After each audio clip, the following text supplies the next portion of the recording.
এই অকারণ এক বোঝা চাপিয়েছি পৃথিবী তোমার কাঁধে।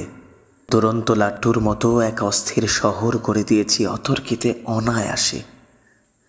এরপর তুমি ক্রমশ নিজের সমস্ত আনন্দকে সমাধি দিয়েছ, আর আমি সেই সমাধির প্রতি কোণে প্রতিদিন একটু একটু করে মৃত্যু সিঞ্চন করেছি।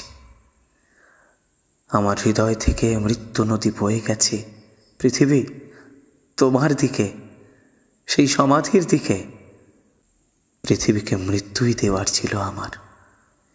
এই মৃত্যু, এই মিথ্যের বোঝা থেকে সে আমায় নির্ভর করে গেছে ঠিকই, সেই সাথে আমি যে মিথ্যে জরাজীর্ণ এক অস্তিত্ব তাও বলে দিয়ে গেছে সে। এই নিয়েই চলে যাব, ঠিক চলে যাব। সকলের আনন্দের, সকলের সুখের সোনালি স্বপ্ন মাখা এক রোদ্দুর এলেই আমি চলে যাব সমস্ত অন্ধকারের বোঝা হাতে।